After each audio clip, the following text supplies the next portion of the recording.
Hi, everybody. In this minisode, we are going to talk about what to do, who to talk to, how to talk to people about trauma that you've experienced. This is You Don't Know Me podcast, and I'm Juliana J., and this is a mini episode on learning how to talk about your trauma. So I thought this was an important conversation because I think it's very healing to find somebody that you can talk to about your trauma.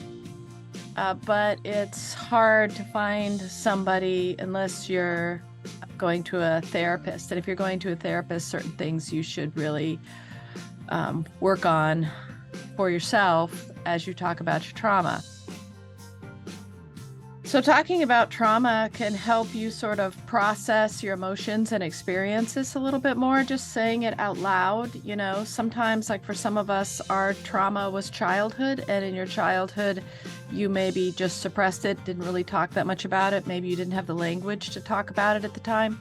And so you didn't say much about it, but it just lived with it inside you. Being able to say it out loud and talk about it kind of brings it out into the light and makes it less of everything, to just kind of bring it out in the light. The more you talk about it, the more, the easier it gets and the less kind of triggering it feels. Now, obviously, don't just go straight out and start talking about your trauma to anyone who will listen if that is not a safe place for you yet, or you don't feel comfortable with it yet, or it's too triggering for you. Then you need to seek professional help to kind of get in a place where you can discuss your trauma with people. Discussing it, saying your truth out loud really helps you to feel less alone and isolated. I think a lot of survivors tend to feel lonely because they can't talk about this part of themselves, which usually you feel as so profoundly shaped you as a human being. But then to have no one to talk about it to, or to feel like whatever you went through is taboo, or people won't take it the right way, or you'll be blamed, or whatever you have just kind of conditioned yourself to think will happen, or society has conditioned you to think will happen, can make you feel alone and isolated. Saying it out loud, talking about it with someone will also help you develop coping skills and resilience. The more you talk about it, the less triggering it becomes. The more you can talk about it in a way that isn't just so emotion releasing. You can finally get through a conversation about it without crying or any of that, and it just kind of helps you talk it out. And in talking it out, you often sort of come to your own coping skills. There's a lot of information you have in your brain that you're not conscious of, and just talking about it, free flow talking about it, can often make you realize that you had some good coping mechanisms all along that you never employed, or that some of your coping mechanisms maybe aren't that good for you, and you can work on what might be more positive. It also gives you a lot more resilience, because the more you talk about it, the less taboo, triggering, bad, negative, whatever the non-positive feelings you have about the situation, the more you talk about it, the more you feel just kind of, a little bit more okay with it. It's not as bad as I thought. It kind of gives you this ability to be a little bit more resilient. Look, I can talk about it now, whereas 5 years ago, 10 years ago, I couldn't talk about it at all, or I didn't even want to acknowledge it. And now look, I'm talking about it. Wow, I'm a strong person. It kind of gives you that positive affirmation to yourself. It can help you move on and move forward to talk to people about it. You're not just processing it in your own head day after day after day with no movement forward. Once you start talking about it with people, it becomes less important in your life, because you're able to work out whatever has been holding you back just by communicating. And I want to talk a little bit about communicating in general. I'm not saying just go out and start telling everybody about your problems. You're at like a party or something, and you're going to have a dinner conversation about some trauma you experienced when you were 5. No, I'm not saying, just tell anybody who will listen, talk about it all the time, or anything like that. I'm not saying that's what you do, but I am saying it can be a very powerful tool if you can find somebody, a trusted friend or a therapist to talk to, someone who will, just listen. For me, it was a very profound experience. I was actually on a radio show where we were discussing anger and childhood trauma. And we just kind of took this deep dive into my childhood trauma. And in working that out and talking about it, I realized so much about my trauma that I could just let go of, or that I could really trace it back to other things that I felt were unrelated in the moment. I could trace back the childhood trauma and how it affected these other things in my life that I'm trying to work on or whatnot. And it really just gave me this huge depth. But that was, by kind of happenstance. I didn't think that was going to happen. I just went on this radio show trying to be my authentic self about this experience that happened to me. And in the process of, 2.5 hours long, I was really able to discuss something with somebody who was actively listening to me. And just that act of listening to me for that period of time was really profound. So I think there is a lot you can gain from that. You might find a group maybe of people kind of dealing with the same experience that you are, grappling with it. And find that space where you can talk about it, or a trusted friend or a therapist or, someone like that. If you don't have anybody like that, I do this all the time and I find it super beneficial.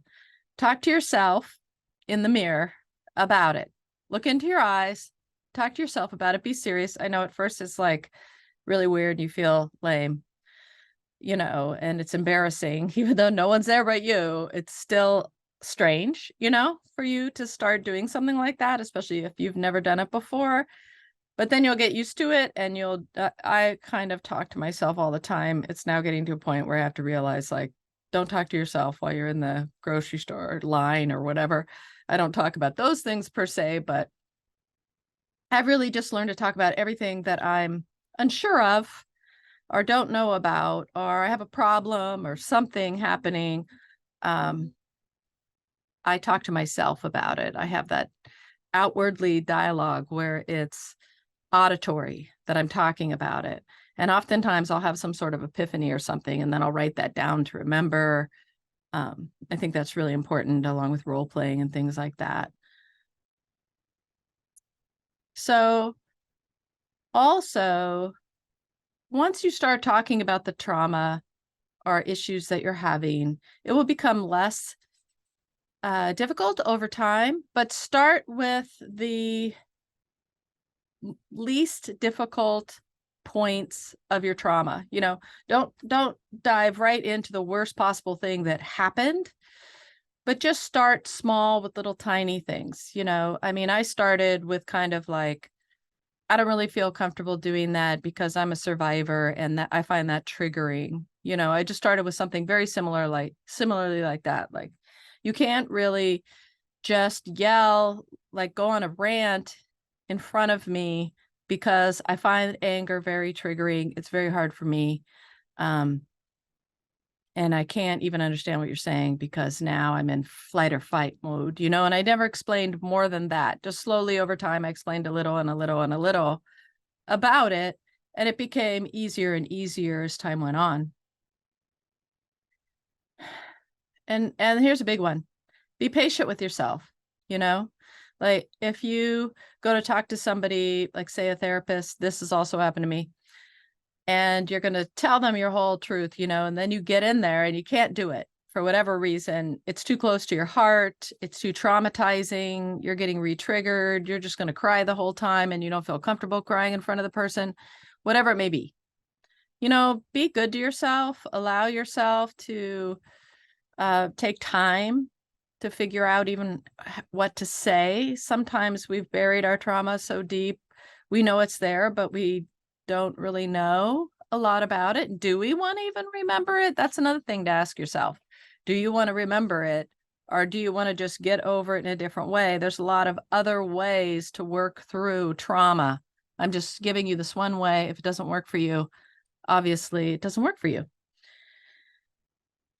But maybe you can use it for smaller things, not necessarily trauma, but maybe issues that you're having or challenges. Don't be afraid to ask for help. If it's really challenging and you're having a hard time, don't be afraid to ask for help. I mean, of course, everything I say in this minisode, I want you to know is what you feel comfortable with. It's not to re-trigger you. It's not to make you step way out there on a limb and then experience even more trauma. It's really to know with inside yourself, is this a safe space for that? Do I feel confident about that? Do I think that this is the right environment, for that? And by asking for help, I don't mean like, coming straight out, I've had this horrible childhood trauma and now I need somebody to fix it for me, and then you just lay it all out on the table. You can do that in therapy and some sort of various formats like that. But, you could ask for help simply with a friend by like, I'm having a hard time with this relationship at work. I think it's just really triggering something that happened to me in my childhood that was extremely painful. And I just, want somebody to say it's going to be okay, everything's going to work out, or whatever, something like that. It might be that kind of way of asking for help. There's a lot of things out there in the world that are going to sort of bring you back to your childhood trauma all the time. And it's when you least expect it, or any trauma that's happened to you when you least expect it. It can be something as benign as a mom playing with her kid at the park, and that triggers you, and just, recognizing that and being good to yourself about it. It's okay. You can work through it. It's when you're not trying to work on it or come to grips with it or understand it or be good to yourself about it, that's when it can really get hard on you. I want to say that it is important to talk about it. You don't have to talk about it to a person. Like I said, you can talk about it to yourself. You can journal about it. That's another thing. But sometimes I find just talking about it, for me, I'm dyslexic. So writing about it is much slower, and if you're writing about it physically, pen to paper, it can kind of slow down your thought process and you might not actually get through a thought. That's another reason why verbally it's good. Also, if you're typing it, you're kind of removing yourself and you're putting it on the computer, which we've been conditioned to think is someone else or some other life. Social media is up there. We're looking at other people's lives. We're looking at other people's issues, things, what have you, and it's removed, right? So when you're typing it on a computer, it's a different experience than when you're writing it physically, which some people like because it's that tactile sort of actually writing it out that's really important. And then there's just the dialogue of free flow dialogue, talking about it and seeing what comes up. If you have any of this, free flow dialogue, or talking to somebody and things really come up that are like, oh no, I didn't know that was back there. And now this is really affecting me in this horrible way. Seek help immediately. Don't feel like you can't reach out to a therapist, reach out to, the emergency room if you need to, reach out to friends and family, anybody. It's important. It's important to realize where your own personal boundaries are on this. It's a very delicate situation. You know when you are ready to reach out for help or talk to somebody about it or take a next step. You know when you're ready. Don't let anybody else push you into being ready.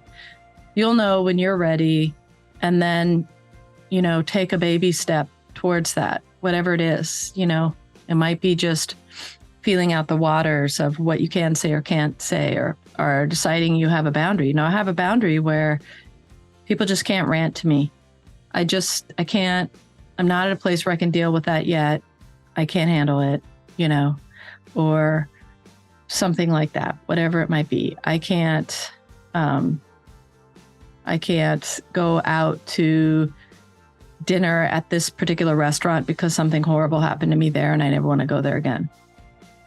You can have those boundaries for yourself, and I don't talk about it, or I'm not ready to talk about it, or whatever it is. But really, this is an extremely delicate situation, and you should loop in a professional if you have the resources and it's possible for you, or get in a group. That's kind of an alternative way of, if you really don't have the funds or the ability to get a therapist or have somebody work with you like that, you can also join a group of people who are experiencing something similar or working through something similar, and you'll have that space for dialogue. It might be virtual, it might be in person. Oftentimes, there is a therapist who is overseeing that group, which is really a good thing, So find what works for you and be safe and thoughtful about it. Don't just go rushing into it. So that's my mini episode. It's good to talk about your trauma if you at all can, and find a way that works for you, and take your time with it, baby steps, and seek help if you need to seek help.